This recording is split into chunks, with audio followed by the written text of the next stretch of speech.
झारखंड भारत के सबसे खूबसूरत राज्यों में से एक है।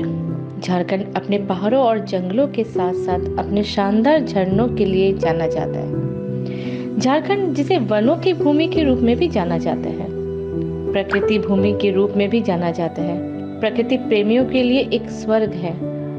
ये भारत के उन राज्यों में से एक है जो देश से सभी प्राकृतिक खजानों का घर है। जब हम झारखंड के बारे में सोचते हैं तो हम हरी भरी वनस्पतियों और हरे भरे जंगलों के बारे में सोचते हैं। झारखंड पहाड़ों और घाटियों का वह प्रदेश है जिसका वर्णन 14वीं शताब्दी में चैतन्य महाप्रभु की यात्रा वृत्तांत में झारखंड यानी झारखंड के रूप में किया गया है। सन 2000 में जब इस राज्य को झारखंड के रूप में नई पहचान मिली, इससे पहले इसे बिहार की ग्रीष्मकालीन राजधानी के रूप में शोहरत मिल चुकी थी। छोटा नागपुर का पठार के नाम से विख्यात यहाँ की घाटियों से कई नदियों का उद्गमन होता है जो कई जलप्रपातों का निर्माण करती है। झारखंड की राजधानी रांची को जलप्रपातों का शहर भी कहा जाता है क्योंकि यहाँ हुंड्रू, दस्म, जोन्हा, सीता, पंचघाघ, हिरनी जलप्रपात है। इन सब के अलावा झारखंड में कई अन्य जलप्रपात भी हैं। पर्यटकों को पहाड़ियों, घाटियों, झीलों, झरनों और अद्वितीय वनस्पतियों अपनी ओर आकर्षित करती है। झारखंड के ये सारे जलप्रपात लोगों को अपनी ओर आकर्षित करते हैं। अगर आप झारखंड घूमने जाने का प्लान बना रहे हैं और आपको जलप्रपात देखना पसंद है तो आपको यहाँ के प्रमुख वाटरफॉल के बारे में अवश्य पता होना चाहिए। रांची यह शहर जितना अनूठा है उतनी ही मस्त है इसकी चाल। जो यहाँ एक बार आ गए वो यहाँ होकर ही रह जाता है। झारखंड की राजधानी रांची में अपेक्षाकृत कम गर्मी पड़ती है। इस पर अगर कुदरत मेहरबान है तो यहाँ आप समृद्ध लोक संस्कृति के लुभावने रंग भी देख सकते हैं। अगर आप यहाँ किसी काम से आए हैं या आने का प्लान बना रहे हैं तो यहाँ के झरनों के सौंदर्य को देखना बिल्कुल मिस नहीं कीजिएगा। झारखंड के सबसे बड़े जलप्रपात की ऊंचाई 143 मीटर है जो लातेहार जिले में है। वहाँ हम आपको अगली कड़ी में लेकर जाएंगे, लेकिन आज हम रांची से महज 45 किलोमीटर दूर स्थित हुंड्रू जलप्रपात की सैर करा रहे हैं जो दूसरे नंबर पर है। ये क्षेत्र का सबसे बड़ा और सबसे ऊंचा जलप्रपात है। झरना लगभग 98 मीटर की ऊंचाई से एक चट्टान से नीचे गिरता है।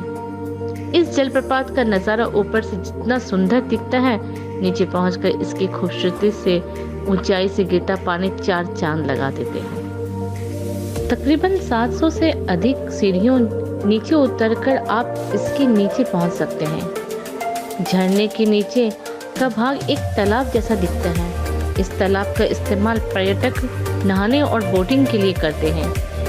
हुंड्रू में रोपवे झूला एक खास आकर्षण है जहां लोग एडवेंचर का आनंद ले सकते हैं। मानसून के दौरान ये अपनी खूबसूरती की चरम सीमा पर रहता है। यूं तो लोग सालों भर पर्यटकों का आना जाना लगा रहता है, लेकिन शीतकाल में ये पर्यटकों की तादाद सबसे अच्छी रहती है। झरने के दौरा करने वाले पर्यटक रांची में रुक सकते हैं और अगली सुबह अपनी निजी वाहन की मदद से जलप्रपात तक पहुंच सकते हैं। इस रूट में क्योंकि सार्वजनिक परिवहन उपलब्ध नहीं है, इसलिए आपको किराए पर गाड़ी लेनी पड़ेगी। यहाँ से मात्र 22 किलोमीटर और रांची से 45 किलोमीटर की दूरी पर स्थित है जोन्हा जलप्रपात। झारखंड के प्रमुख जलप्रपात की सूची में ऊपर बताए गए 3 झरनों से छोटा होने के बावजूद भी यहाँ एक प्यारा सा जलप्रपात है।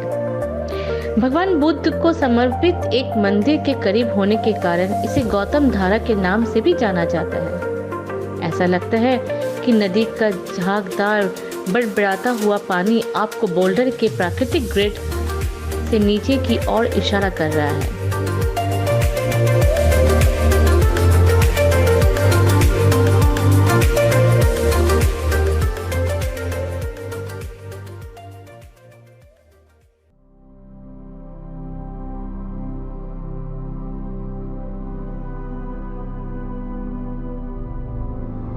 पतझड़ का मौसम अधिक गंभीर प्रतीत होता है, जो इस स्थान की प्राकृतिक सुंदरता को बढ़ाता है। यहाँ आपको जलप्रपात के करीब पहुँचने के लिए 350 सीढ़ियाँ नापनी पड़ती है। दूसरी, जलप्रपात की वनस्पति यहाँ पानी का धार और खतरे कम है। यही वजह है कि लोग यहाँ पत्थर और पानी में उतरकर जल क्रीड़ा करते नजर आएंगे। यूं तो पर्यटन आय का एक बेहतर स्रोत भी है, लेकिन हुंड्रू और जोन्हा की कुछ एक खासियत में एक खास चीज भी शामिल है।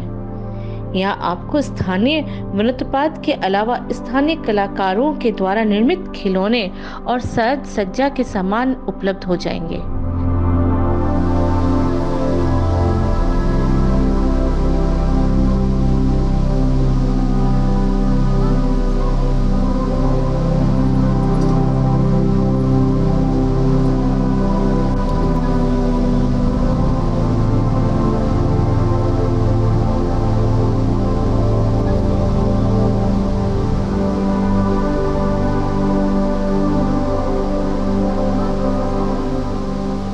Thank you for giving this opportunity. My name is Bharat Saraf. I'm from Mumbai. Was in ONGC to settle down in Mumbai. I got married to Asha in Ranchi. My father was in executive engineer in road and works department. When we come to Ranchi, it's a beautiful place. It's a beautiful place, beautiful scenery, and the infrastructure development is very good. As far as you know, after 10 years I am coming back. And he found very good infrastructure. All the facilities are very good. Road transports are amazing, and the natural beauty like the Dasam Fall is one of the best fall. We are here for another 3-4 days. We'll go to few more places and we'll see. Overall, Jharkhand is very beautiful, natural beauty. People are very good, and I like it. Thank you very much. बेदिया समुदाय के लोगों द्वारा लकड़ियों को काटकर बनाई गई चीजें आपकी ड्राइंग रूम की शोभा बढ़ा सकती है। इन दिनों जलप्रपात के अलावा सबसे बड़ी संख्या में सैलानी दसम जलप्रपात की ओर खींचे चले जाते हैं।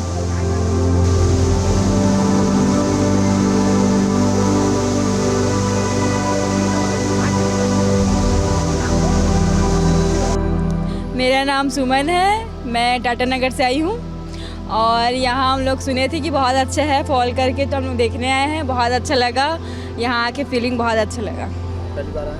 नहीं, मेरा थर्ड बार है। हाँ, मतलब ये इतना पसंद है? इतना है कि और दोबारा रिपीट हो गया। मेरा नाम है मिठुन साहा, मैं कलकत्ता भावनगर से आया हूँ। मैंने झारखंड का टूरिज़्म के लिए बहुत कुछ सुना है, तो उसमें एक तो पार्ट है जो दसम फॉल्स है, वही देखने आया है। मैं मेरा भैया दोनों आया है देखने। दसम फॉल बहुत अच्छा लग रहा है, घूमने भी अच्छा है, वेदर भी अच्छा है, यहाँ पर जो परिवेश भी है वो भी अच्छा है।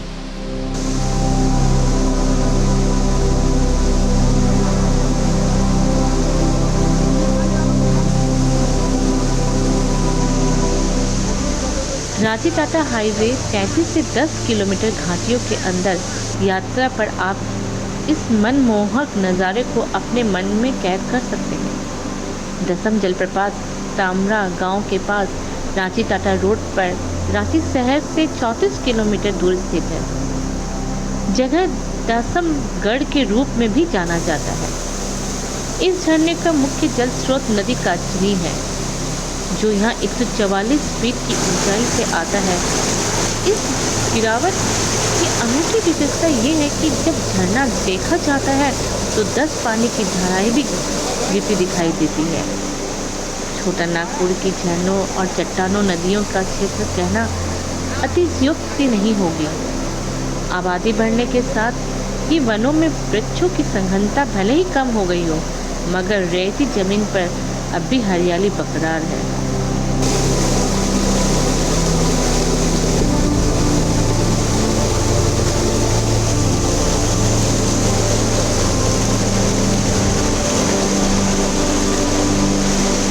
हम लोग पले बढ़े तो यही हैं, झारखंड में ही, लेकिन हमारा नाम आशा सराफ है और हम लोग बॉम्बे में 35 साल से रह रहे हैं और झारखंड में अभी ब्यूटी काफ़ी डेवलप हो गया है। रोड वगैरह बन गई है और काफ़ी फॉल वगैरह हैं, तो हम लोग वही देखने के लिए नेचर आए हैं। बहुत अच्छा लग रहा है यहाँ के देख करके, और यहाँ की खूबसूरती बहुत अच्छा है।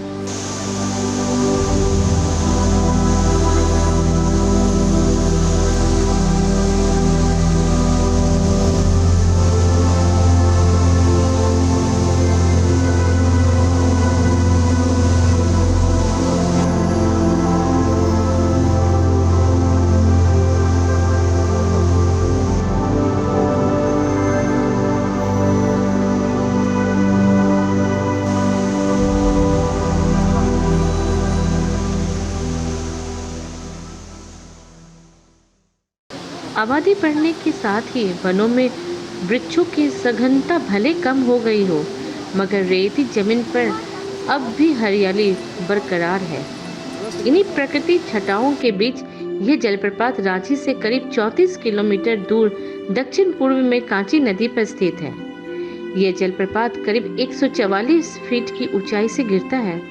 इसमें 10 धाराएं होया करती है, इसलिए इसका नाम दसम पड़ा। ये झरना खूबसूरत प्राकृतिक नजारों से घिरा हुआ है। मुंडारी में पानी को दाव और स्वच्छ की को शो कहते हैं। झरनों से गिरता हुआ उज्जवल पानी बड़ा स्वच्छ दिखता है। स्वच्छ पानी का झरना दावसों से दसम और बाद में दसम हो गया। जाड़े के मौसम में पर्यटन के लिए उपयुक्त होता है, इसलिए दसम जल प्रपात में भी जाड़े के दिनों से अधिक पर्यटक आते हैं। रांची में इसकी दूरी 50 जुलाई और मार्च के महीने के बीच विशेष रूप से बरसात के मौसम के दौरान दसम जलप्रपात की यात्रा करने का सबसे अच्छा समय है। मानसून के दौरान ये क्षेत्र एक हरे रंग के कालीन में लिपटा होता है और पानी अपने सभी ऐश्वर्य और वैभव के साथ गड़गड़ाहट करता है। क्या नाम है आपका? संदीप कुमार भगत। संदीप जी, रांची को झारखंड की जो राजधानी है, इसे जलप्रपातों की भी राजधानी कह सकते हैं। बिल्कुल कह सकते हैं। देखिए, रांची राजधानी जो है ना, हम लोगों को जहाँ तक पता है शीतकालीन सत्र, मतलब कि ग्रीष्मकालीन सत्र यहाँ पर मनता था। क्या कि यहाँ का मौसम जो है रंगीला है, ठंडा है, मतलब किले देख के आप यहाँ पर अच्छा अनुभव कर सकते हैं। और आप जो बोले अभी कि रांची को जलप्रपातों की नगरी या फिर जिला कहा जा सकता है, बिल्कुल सही है। और है जोना फॉल, दसम फॉल, हुंडरू फॉल, पचघाग, बहुत सारे फॉल्स हैं, नाम भी याद नहीं है, मतलब सोच लीजिए कितने हैं। तो इसलिए बिल्कुल सही है आपका बोलना। और हम चाहेंगे कि इस विषय में अगर सभी का पॉजिटिव सोच हो, तो हम लोग सोचते हैं कि रांची जो राजधानी है हम लोगों का, विशेष प्रोग्रेस करेगा, प्रगति करेगा, इतना उम्मीद कर सकते हैं। इसमें सभी को का सोच सही आना चाहिए। जो ऊपर बैठे हैं, हम लोग तो साधारण है, बस विचार दे सकते हैं। इतना ज़रूर कहेंगे कि जो भी जहाँ बैठे हैं, कम से कम रांची राजधानी जो पर्यटन का क्षेत्र, झरनों का क्षेत्र कहा जाता है, उसमें भी तो कम से कम ध्यान दीजिए और इसको आगे बढ़ाइए। मेरा नाम रिंकी है, मैं रायपुर से आई हूँ, रायपुर छत्तीसगढ़ से। मैं पहली बार आई हूँ यहाँ, बहुत अच्छा जगह है। क्या क्या सुंदर सब प्राकृतिक बहुत। जलप्रपात को निहारने सर्दियों के मौसम में जा सकते हैं, लेकिन गर्मी के मौसम में ना जाना ही बेहतर है। गर्मियों के दौरान ये सूख जाता है, नतीजतन उस समय के दौरान यात्रा निर्धारित करने का सुझाव नहीं दिया जाता। वैसे यहाँ रोज कुछ न कुछ लोग आते रहते हैं। रविवार या छुट्टी के दिन पर्यटकों की संख्या अधिक होती है। फरवरी से अप्रैल के बीच का समय दसम फॉल घूमने के लिए सबसे अच्छा माना जाता है। इसकी प्रसिद्धि दसम घाट के रूप में भी है। ये झरना खूबसूरत प्राकृतिक नज़ारों से घिरा हुआ है। धीरे धीरे यहाँ पर्यटकों के आने की संख्या बढ़ रही है और उन्हें कई तरह की सुविधाएं भी मुहैया कराई जा रही है। इन प्राकृतिक नज़ारों के साथ साथ आप इस सफर में जनजातीय जीवन के दर्शन भी कर सकते हैं। यह इलाका लाह उत्पादन के लिए प्रसिद्ध है। कहा जाता है कि विश्व की 36% लाख इस क्षेत्र में ही उत्पन्न होती है। पलास या बैर अथवा कुसुम के 4-5 वृक्षों पर भी लाह की सफल फसल उगा लेने वाले आदिवासी किसान वर्ष भर के लिए खुशहाल हो जाते हैं। 10 किलोमीटर रास्ते के किनारे और आसपास के गांवों में मुख्य रूप से सिरफा मुंडा आदिवासी बसे हुए हैं। सीढ़ी नुमा खेतों में पौधे की हरियाली देखते ही बनती है। मेरा जोगेश्वर हीर है। मैं यहाँ का सुरक्षा मित्र प्रभारी हूँ। मेरे अंडर में 25 गार्ड हैं, जिसको हम रखे हैं। आधा को साफ सफाई में रखे, आधा को डेंजर जोन में। कोई आदमी अगर जाता है पानी के सामने, उसको व्हिसिल बजा उसको मना किया जाता है। 2014 से पहले बहुत एक्सीडेंट यहाँ पर होता था, जिसमें नदी की गहराई यहाँ 40 फीट 50 फीट मानी जाती है। और यहाँ पर जब से हम लोग 2014 से हैं, तब से आज तक एक्सीडेंट नहीं हुआ है। और साफ़ सफाई भी यहाँ पर अच्छी तरह हो रही है। और हम लोग 25 गार्ड में सबको बांटा गया है, जिसमें हम प्रभारी होने के नाते सबको अच्छा तरीक़े से हम लोग काम सफाई में लगाते हैं। सुबह हम लोग आ जाते हैं, सुबह 5 बजे आ जाते हैं, शाम को 5 बजे के बाद हम लोग वापस चल जाते हैं घर। ये जलप्रपात नगरी से पश्चिम पहाड़ के सुरंग से आती है ये नदी। इसको यहाँ पर दासमफोल नाम से जाना जाता है, और इससे नीचे कांची नदी के नाम से जाना जाता है इसको। ये इस फॉल में जो फॉल गिरता है, इसका ऊंचाई 144 फीट है, इसकी गहराई 30 फीट है नीचे। इसलिए बहुत सुरक्षा के साथ हम लोग को यहाँ पर ड्यूटी करना पड़ता है। लड़का लोग सामने सामने रहता है व्हिसिल लेके, किसी को सामने नदी के सामने नहीं जाने दिया जाता है। साल सिद्धा केंद्र आदि वृक्षों से घिरे वन के बीचों बीच झरना यह नज़ारा देखने के लिए रास्ते में कुछ दूरी पर रेलिंग युक्त प्लेटफॉर्म भी बनाए हुए हैं। जंगल और पहाड़ियों के बीच से एक नदी बहती है, जो यहाँ आकर काफी ऊंचाई से लगभग 45 मीटर की ऊंचाई से गिरकर आगे बढ़ती है। इतनी ऊंचाई से भी नदी का पानी यदि सीधे गिरता तो उतना आकर्षक नहीं लगता। ऊंचाई से गिरते पानी के रास्ते में बड़े बड़े चट्टानों से टकराने के कारण पानी का रंग ढंग बदल जाता है और मनमोहक झरना बन जाता है। पर्यटकों को अपनी यात्रा में खासकर जलप्रपातों के करीब जाने के दौरान कुछ सावधानियों का भी ख्याल रखना जरूरी है।